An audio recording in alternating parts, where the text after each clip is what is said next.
like this is one I was just studying. This is a manuscript that I have from Rampuraza Library. It's the biography of Firoz Shah Tughlaq.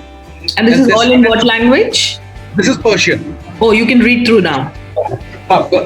There is a portion in this which is in Urdu that they have translated. Otherwise, I have English and Urdu translation also. Okay. But at times, you also need to read the original verse because there are often things that are lost in translation. Absolutely. More than history, I try to focus on historiography, which is you need to analyze the records and the documents where that story is mentioned.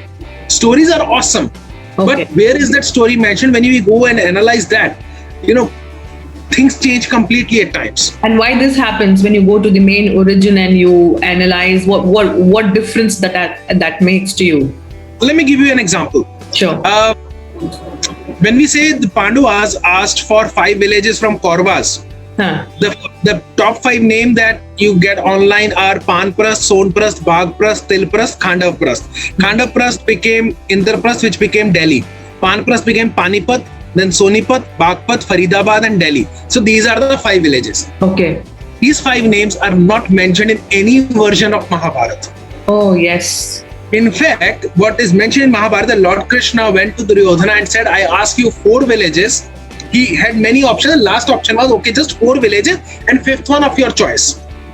These 5 names don't exist in any version. Then how come they became popular? We have no idea.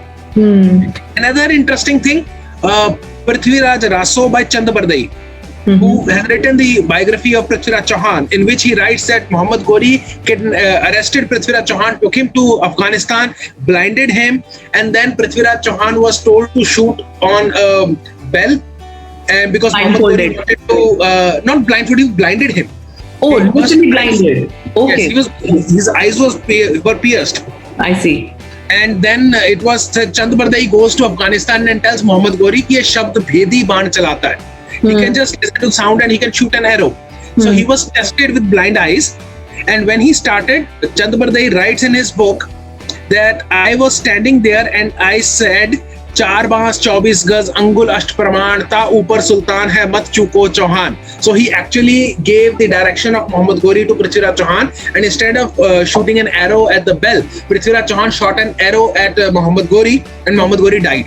So that was a clue. That was a clue given. Exactly. That was कि 4 बांस 24 गज अंगुल अष्ट प्रमाण 8 उंगली का प्रमाण है ता ऊपर सुल्तान है मत चूको Chauhan. That's mentioned in Prithviraj Raso. And the book says immediately the moment Muhammad Ghori was shot with an arrow, I knew that now these soldiers will come and kill Prithviraj Chauhan in a very unmerciful way. So I went ahead and I killed Prithviraj Chauhan. Chandabardai says that just to save him from humility, from humiliation.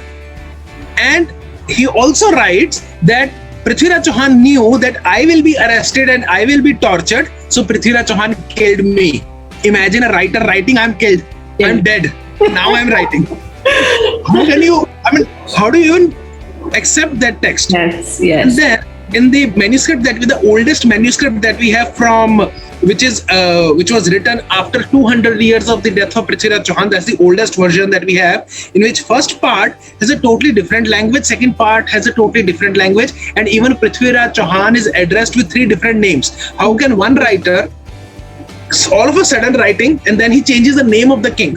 And he also refers to a king who was born after 150-200 years after the death of Prithviraj Chauhan. That king is also mentioned, which means that book was written 200 years later. But then everybody started celebrating this book, and they said one guy even went to Afghanistan, dug up the mitti outside the tomb of Muhammad Ghori, brought it to India, saying that this is the grave earth of Prithviraj Chauhan, and it was scattered all over area and then immersed in Ganga river. Whereas Muhammad Ghori in his own records writes that I attacked 2 times. This was my strategy. This is how I attacked. This is the policy. He describes his attack. And he says, this is how I killed Prithviraj Chauhan, and I threw his dead body in Tarai, which is now called Tarawadi in Haryana. Okay. It's never taken there. There are 4 other records of Jain historians who have written that Prithviraj Chauhan was killed in Tarawadi. They never went to Afghanistan. And Muhammad Ghori lived for 12 years after that killing. 12 years or almost for 12 years after that killing. So in a way, what you are trying to do is you are trying to reach the core. You're trying Exactly. you Study the actual document and try to verify whether this is what is written or not, because translations have changed everything. So there is a lot of validation you are taking out of your own research and then bringing to the people. And that's what is called historiography. That's beautiful.